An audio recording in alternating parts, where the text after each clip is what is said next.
नमस्कार, मैं हूं अंजलि इस्टवाल। हमारे इस खास कार्यक्रम में आपका स्वागत है, जिसमें हम आपको बताते हैं कि कोरोना वायरस से जुड़ी कौन सी खबर सही है, कौन सी महज अफवाह है। अब टीकाकरण का कार्यक्रम कई देशों में काफी आगे तक पहुंच चुका है और ऐसे में कई स्टडीज हैं, कई अध्ययन हैं जिससे आंकड़े सामने आ रहे हैं। आपको बता दें कि ज्यादातर आंकड़े यही साबित करते हैं कि बिना टीका लगाए हुए लोगों में मौत का खतरा बहुत ज्यादा है। अगर हम अमेरिका के टेक्सास से आए आंकड़ों को देखें, जहां सितंबर के महीने में बहुत ज्यादा कोरोना देखा गया था, वहां यह सामने आया कि जिन लोगों को टीका नहीं लगा था, यानी कि जो बिल्कुल भी वैक्सीनेटेड नहीं थे, उनको 20 गुना ज्यादा खतरा था मौत का, उनके मुकाबले जिन्हें टीका लगा हुआ था। और सिर्फ मौत का खतरा ही नहीं, उनमें जो कोविड से रिलेटेड कॉम्प्लिकेशंस हो जाते हैं वो भी ज्यादा होने का खतरा उनको था।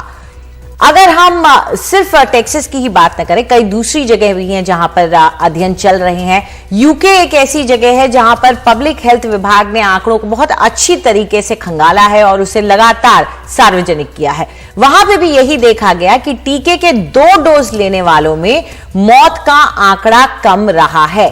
टीका न लेने वालों में मौत 32 गुना ज्यादा देखी गई है और जो लोग टीका ले चुके हैं उनमें मौत का आंकड़ा कम रहा है। ये एक अच्छी बात रही है, लेकिन इन आंकड़ों को कैसे समझे, इस पर चर्चा करने के लिए हमारे साथ 2 खास मेहमान जुड़ गए हैं। Doctor S K. सरीन हैं, जो कि वाइस चांसलर हैं ILBS के और चेयरमैन है दिल्ली गवर्नमेंट के कोविड-19 के पैनल के। साथ में हमारे डॉक्टर नरेश त्रिहन भी जुड़ गए हैं, जो कि चेयरमैन एंड MD हैं वेदांता मेडिसिटी के। शुक्रिया आप दोनों का हमारे साथ जुड़ने के लिए।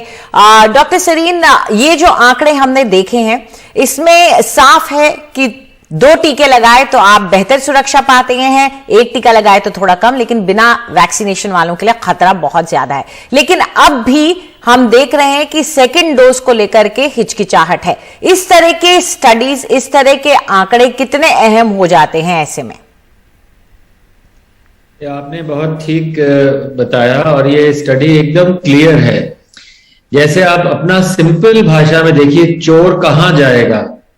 जहां या तो पुलिस वाला नहीं हो या बहुत कमजोर कोई बंदा हो जो कि रोक नहीं सकता हो। तो वायरस कहां जाएगा?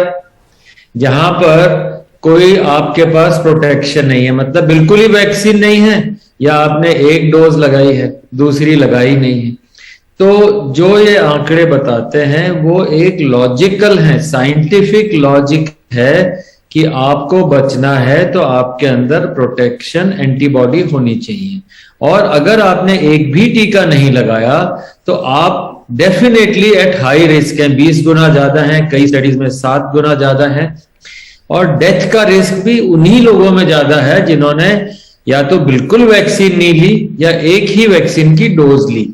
तो ये अब वैक्सीन हेसिटेंसी का तो सवाल ही नहीं पैदा होता। अगर आपको घर में प्रोटेक्शन करना है तो गार्ड बना के रखना पड़ेगा, पुलिस का या कोई और इंतजाम करके रखना पड़ेगा। नहीं करेंगे तो बेवकूफी है और हमें ऐसी बेवकूफी नहीं करनी चाहिए। इसके दूसरा भी एक इंपॉर्टेंट पार्ट है, खुद तो मरेंगे या परिवार वाले भी उसका दुख भुगतेंगे, पर वायरस अगर ऐसी जगह गया जिसके अंदर की वैक्सीन नहीं थी, कभी एंटीबॉडी नहीं थी, वहां तो उसको बहुत मजे हैं, जल्दी जल्दी पनपेगा और जितनी बार वायरस मल्टीप्लाई करेगा उतने म्यूटेशंस के खतरे बढ़ेंगे। तो आप एक वायरस को ऐसा ग्राउंड दे रहे हैं अपनी बॉडी में कि वो मल्टीप्लाई करे और नए म्यूटेंट बनाए, और ऐसा एक भी आदमी हुआ जिसके अंदर की म्यूटेंट बन गया तो हम सब तबाह हो सकते हैं। तो इसमें आप उसके अंदर सोशल रिस्पॉन्सिबिलिटी को भी समझें। आपकी जिम्मेदारी है कि अगर आप ऐसे व्यक्ति बन गए जो कि वायरस को मल्टीप्लाई करने दे रहे हैं, बढ़ा रहे हैं, म्यूटेशन के लिए उसको एक मौका दे रहे हैं, तो you can not be excused. You have to get it done for protect yourself, protecting the society. और थर्ड पार्ट जो उसका, आपने अगर वैक्सीन नहीं लगवाई, और इन सारे आंकड़ों का है कि आपके परिवार में, आप अगर उस परिवार में रह रहे हैं जहां पे बच्चे और बुजुर्ग हैं, तो आप ही सोर्स बन जाएंगे उन सब में स्प्रेड करने के लिए। और वो लोग जो बाहर जा रहे हैं, बच्चे जा रहे हैं, स्कूल में जा रहे हैं, वो सब और लोगों को भी ये वायरस दे सकते हैं। तो क्लियरली कोई ऐसा भारत में व्यक्ति अब नहीं होना चाहिए जिसने वैक्सीन के 2 टीके नहीं लगाए हैं, ऐसे व्यक्ति के लिए भारत में जगह नहीं होनी चाहिए। बिल्कुल। डॉक्टर त्रेहन, आपसे ये जानना चाहेंगे कि जो इस वक्त टीकाकरण का कार्यक्रम चल रहा है, जो रफ्तार है और जितने लोगों में टीके की डोजेस लगी हैं, उसको देखते हुए क्योंकि पहले ऐसी खबरें आई थी कि सेकेंड वेव तीसरी वेव आ सकती है, अब क्या लगता है कि स्थिति कैसी है और आप क्या कहेंगे अगली वेव या पॉसिबल वेव को लेकर के, क्या अब खतरा टला है? देखो, ये आज के दिन तो ऐसा लगता है कि आंकड़े बहुत कम होते जा रहे हैं और अभी हम सोचते हैं कि शायद थर्ड वेव जो है वो शायद नहीं आए। पर अगर जो आप देखते हैं कि पहली बार लोगों ने जो जैसे शादियां हुई या सोशल फंक्शन हुए या कोई पॉलिटिकल फंक्शन हो रहा है, वो अब काफी तादाद में चालू हुए हैं। और पिछले 10 दिनों में हमने अपने हॉस्पिटल में भी पेशेंट देखे और ये भी देखा है कि लोगों को जो एक दफ्तर में 6 से 10 लोगों को इकट्ठा हुआ है। सो ये मास्किंग जो अब थोड़ी बहुत लोगों ने रिलैक्स कर दिया, काफी रिलैक्स कर दी, उससे ये खतरा बढ़ा है। तो हमें चौकन्ना तो रहना है, ये नहीं ये सोच के कि ये थर्ड वेव खत्म हो गई और हम पूरा अपना गार्ड जो है वो कम कर दें या लापरवाही से एक दूसरे के साथ क्लोजनेस रखें या ज्यादा टाइम निकालें क्लोज स्पेस में with lots of people. I think उससे खतरा है। ये तो बोलना नहीं है कि, क्योंकि ये ऐसे ही शुरू होता है कि आप पहले सुनेंगे कि भाई किसी ने किसी को हुआ, फिर आपके कोई फ्रेंड को हुआ, फिर आपके कोई रिलेटिव को हुआ। तो ये बहुत क्रिटिकल पीरियड है। मैं भी यही चाहूंगा कि नहीं आए, पर अगर जो हमने लोगों को ये दिलासा दिया कि नहीं आ रही, तो ये प्रॉब्लम बढ़ सकता है, बहुत ज्यादा बढ़ सकता है। ये जरूर है, जैसे डॉक्टर सरीन ने बोला कि जिन लोगों को वैक्सीन लगी है उनको प्रोटेक्शन है, जिनके दोनों डोज लगे हैं उनको प्रोटेक्शन है। एक तो द नंबर जितने लोगों को इन्फेक्शन होगा वो कम होगा क्योंकि उनके अंदर एंटीबॉडीज ऑलरेडी हैं। अगर जो वायरस आता भी है तो एंटीबॉडीज उसको फाइट कर सकती है। पर जिन लोगों को वैक्सीन या नहीं लगी या आधी लगी, वो तो सुपर स्प्रेडर हो सकते हैं बड़ी जल्दी। तो इसीलिए जब भी आप कहीं जाएं, अपने घर से बाहर कहीं भी आपको एक्सपोजर हो रहा है, तो ये बहुत जरूरी है कि आप मास्किंग और डिस्टेंसिंग अभी भी आने वाले 2-3 महीने के लिए हमें ये भी जरूरत समझना चाहिए कि वायरस अभी गया नहीं है। उसको फैलने में, क्योंकि ट्रैवल भी हो रहा है, इंटरनेशनल ट्रैवल भी हो रहा है, जो देखा गया यूके, जो देखा गया यूएसए, जो आज आप देखोगे जर्मनी और यूरोप में क्या हाल है, वो हमारा हाल हो सकता है फिर से। और वहां पे तो बहुत तादाद में वैक्सीनेशन लगे हुए हैं, उसके बावजूद भी ये वायरस आ सकता है। और जैसे ये हमारे को फिक्र क्या है, हमारे को एक ये फीलिंग थी एज जो डॉक्टर्स हैं या साइंटिस्ट हैं कि हमारी जो सेकेंड वेव आई थी वो डेल्टा के कारण आई थी जी। और जो दुनिया में आज वायरस ज्यादा प्रभावित है वो है डेल्टा।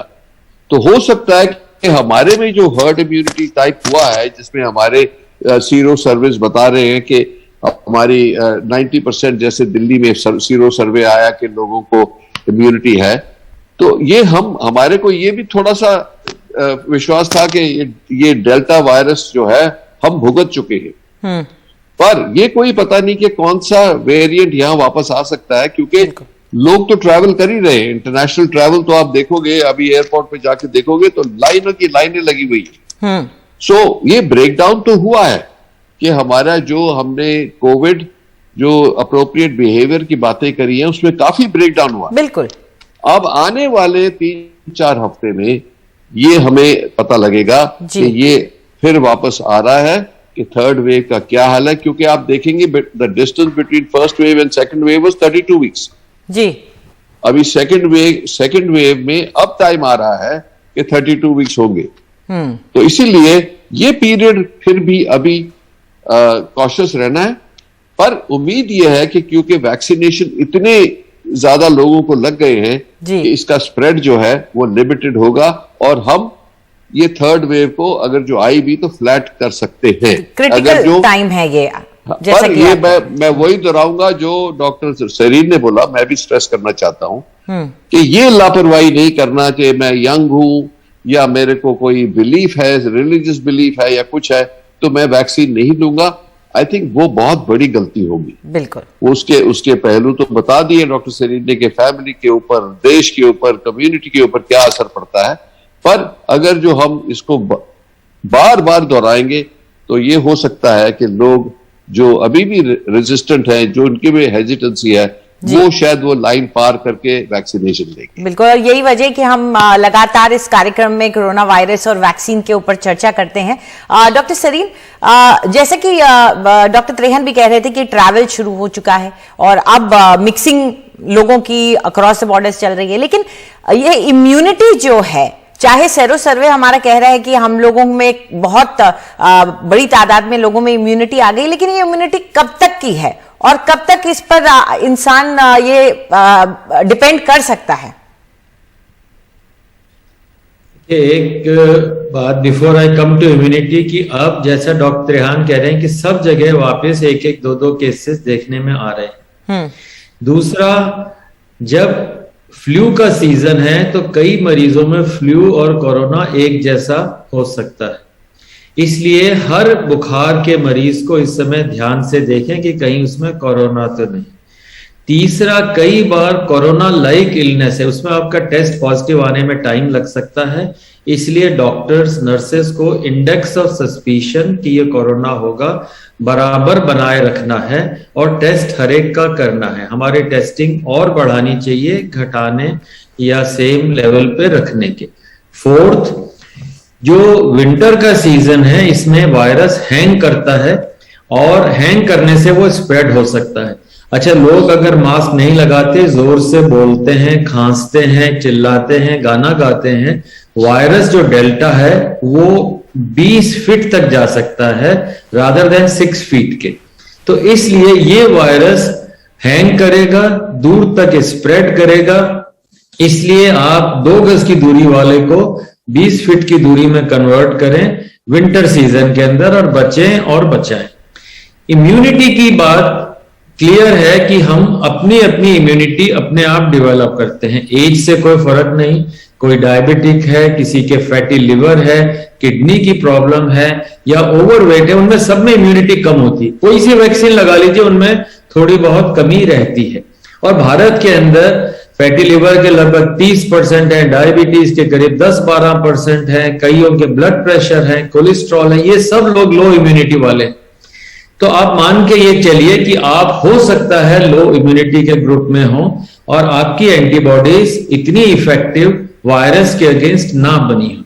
थर्ड, ये जरूरी है हम ध्यान रखें कि कोई भी एंटीबॉडी का लेवल वर्ल्ड में डिसाइड नहीं हुआ कि भाई मेरा 10 है कि 100 है या 200 है, मैं उससे बचा रहूंगा। और इसलिए चूंकि ये डिसीजन ही नहीं हो पा रहा है कि कितना एंटीबॉडी चाहिए, हायर द बेटर, बैंक में जितना पैसा उतना अच्छा, इस हिसाब से हमारी समझ को बढ़ाना है। फोर्थ रहा सीरो सर्वे। सीरो सर्वे में दिल्ली में जैसे 90% के अंदर एंटीबॉडीज बनी, पर हर एंटीबॉडी वाला बंदा प्रोटेक्टेड होगा ये कहना मुश्किल है। और एंटीबॉडी कितने दिन रहेंगी? Normally 6 months to 1 year if after vaccination. हाँ, अगर आपको हो चुका कोरोना तो हो सकता है इम्यूनिटी स्ट्रॉन्गर हो, पर सिर्फ वैक्सीन से आप समझें कि मैंने 2 डोज लगा ली तो अब लाइफ लॉन्ग बचा रहूंगा, वो नहीं। तो वैक्सीन के 4 या 6 महीने के बाद यू कैन बिकम वल्नरेबल। इसीलिए अगर भारत में वैक्सीन अवेलेबल हो, आई स्ट्रांगली रिकमेंड कि 3rd या booster dose specially frontline workers, doctors और मे बी अदर को लगानी चाहिए। तो 4-5 चीजें हमें ध्यान में रखनी है कि आपको कोरोना हो गया तो नया वेरिएंट आ सकता है, आप फिर दोबारा से ग्रसित हो सकते हैं। जैसे डेल्टा में हम सब चित्त हो गए, पहले वाले वायरस से सोचा बच गए हैं, उन्हीं लोगों को दोबारा हो गया। आपने सोचा मेरे वैक्सीन लगी हुई है मैं तो बच गया, पर वैक्सीन से आपकी इम्यूनिटी इतनी नहीं बनी, एंटीबॉडीज नहीं बनी। अच्छा, कोई भी वैक्सीन ले 80% के आसपास इफेक्टिव है, 20% में एंटीबॉडी बनी नहीं पाती उतनी, तो क्या आप 20% वाले ग्रुप में है ये भी नहीं मालूम। और अगर म्यूटेंट हो गया वायरस का शक्ल, रूप और स्ट्रक्चर बदल गया तो फिर किसी हालत के अंदर हम बचेंगे नहीं। तो इसलिए मोस्ट इंपॉर्टेंट है कि हम ध्यान रखें और दोबारा से वायरस को न्योता ना दें, वैक्सीन लगवाते रहें और मास्क 2022 के एंड तक बराबर यूज करें, कभी ना उतारें। और स्पेशली हम लोग तो सब डबल मास्क लगाते हैं और चाहूंगा मैं कि लोग उतनी ही एहतियात रखें जैसे शुरू में। एक ने भी गलती की, देश भुगतेगा। जी बिल्कुल। इस वक्त हम एक छोटा सा ब्रेक ले रहे हैं, लौटेंगे तो ये चर्चा जारी है। टीकाकरण न लगाने वालों में मौत का खतरा, संक्रमण का खतरा, ये सब ज्यादा होता है। ऐसे में हम चर्चा कर रहे हैं कि क्यों जरूरी है दोनों डोज। हमारे साथ डॉक्टर नरेश त्रेहन जुड़े हुए हैं। डॉक्टर त्रेहन, दूसरी डोज को लेकर कई लोगों में ये रवैया आ गया था कि अरे हमारा पहले तो एक्सपोजर हो ही चुका है, एक डोज भी हम ले चुके हैं, अब हमारे पास इम्यूनिटी और हर्ड इम्यूनिटी आ गई और वायरस नहीं है। ऐसे में सेकेंड डोज न लेना, इसे कितना खतरनाक मानते हैं आप? जिन लोगों को हुआ है पहले, या तो बिना कोई वैक्सीन के जिनको हुआ था, उनमें देखा गया कि जिनको 1 डोज देने के बाद उनके जो एंटीबॉडीज हैं वो काफी बढ़ गए थे। दूसरी बात ये हुई कि जिनको फर्स्ट डोज लगने के बाद हुआ था उनके भी एंटीबॉडीज बढ़े। तो ये असेसमेंट हुआ कि इनकी इम्यूनिटी कुछ ज्यादा देर लास्ट करेगी। पर जिनको हुआ भी है या पहले वैक्सीन से पहले या वैक्सीन के बाद भी हुआ है, 3 से 6 महीने बाद उनकी जो इम्यूनिटी है वो दिख रहा है कि वो नीचे जा रही है। तो इसीलिए उनको भी सेकंड डोज जरूर लगवाना चाहिए। जिनको 1 डोज लगा, वैक्सीन लगी, 3 से 6 महीने के बीच में उनको सेकंड डोज जरूर लगवाना चाहिए। उससे कोई आपको हानि नहीं होगी, इम्यूनिटी बढ़ेगी। अब आई बात कि जिन लोगों की इम्यूनिटी घट रही है, जो हमने देखा है कि आज के दिन में जो हम स्टडीज, मेदांता में भी स्टडीज कर रहे हैं ये देखने के लिए कि 2 बातें। एक तो लोगों को में क्या ट्रेंड है, जो एंटीबॉडीज बनी थी वैक्सीन के साथ या कोविड इन्फेक्शन के साथ और वैक्सीन के साथ जो बनी थी, वो कोई 5-6 महीने में काफी कम होती जा रही है। इसके साथ साथ हमने रिसर्च शुरू करी टी सेल इम्यूनिटी की, जो हम बातें करते हैं कि बॉडी के अंदर लॉन्ग टर्म इम्यूनिटी जो आती है वो टी सेल इम्यूनिटी होती है, जिसको मेमोरी टी सेल कहते हैं। उसका भी हम डेटा निकाल रहे हैं। ये लगता है कि कई लोगों में जो टेंडेंसी है वो एंटीबॉडीज भी गिरेंगे और उनके टी सेल भी साथ साथ गिरेंगे। कुछ लोग बीच में माध्यम में हैं जिनके एंटीबॉडीज गिरेंगे पर टी सेल चलते जाते हैं। और तीसरा ये है कि जिनके एंटीबॉडीज और टी सेल्स काफी देर तक प्रोलॉन्ग है, मतलब इम्यूनिटी है उनको, जैसे 6 महीने 8 महीने हो गए, अभी भी हम अगर उनको टेस्ट करते हैं तो ये डेटा हमें 3 महीने का तो इस स्टडी का ऑलरेडी आ गया है, पर इसका हमें 6 महीने 3 महीने और वेट करना है इसको एनालाइज करने के लिए कि पब्लिक को क्या एडवाइजरी दी जाए अबाउट के टी सेल इम्यूनिटी कितनी स्ट्रांग है और कब तक चलेगी। जब तक ये पूरा जाहिर नहीं होता, ये हमें जरूर करना है कि जैसे पहले भी हमने बोला कि 6 महीने लास्ट डोज के बाद बूस्टर डोज लगना सेफ है और इम्यूनिटी एक्सटेंड करेगा। तो जब हमारी कंट्री में वैक्सीन की उपलब्धि ऐसी हो जाए कि लोगों को सेकेंड डोज भी लग गया है और फिर भी हमारे को उपलब्धि है वैक्सीन डोजेस की, तो हमें इनको उसको 6 मंथ्स पे देना चाहिए सबको बूस्टर डोज जी। और सबसे बड़ी फिक्र जो आज हम सबको है वो है बच्चों के लिए, क्योंकि बच्चों के लिए अभी भी वैक्सीन नहीं है। यूके में देखा गया कि स्कूल से बच्चों ने जो इन्फेक्शन उनको हुई, उन्होंने घर जाके अपने एल्डरली को भी दी। तो ये तो नोन बात है कि बच्चों से भी, एक तो बच्चों के लिए सेफ्टी चाहिए हमें, और बच्चों के माध्यम से जो फैमिलीज, खास करके जहां ग्रैंड पेरेंट्स हैं, जहां एल्डरली कोमॉर्बिड लोग हैं, उनको भी खतरा हो सकता है। इसीलिए ये प्रयास जारी है कि जितना जल्दी हम बच्चों के लिए वैक्सीन उपलब्धि कर सकते हैं उसका उतना ही हमें सेफ्टी कंट्री के लिए रहेगी। जी बिल्कुल, और माता पिता की ये बड़ी चिंता है कि बच्चे अब स्कूल भी जा रहे हैं, अगर उन्हें टीका मिल सके तो कब मिलेगा। शुक्रिया, आप हमारे साथ जुड़े और इस अहम चर्चा का हिस्सा बने। तो आप अपना सेकेंड डोज जरूर लगवाएं, और टीका ही एक तरीका है जिससे आप इस पैंडेमिक को रोक सकते हैं बढ़ने से। फिलहाल इतना ही, नमस्कार।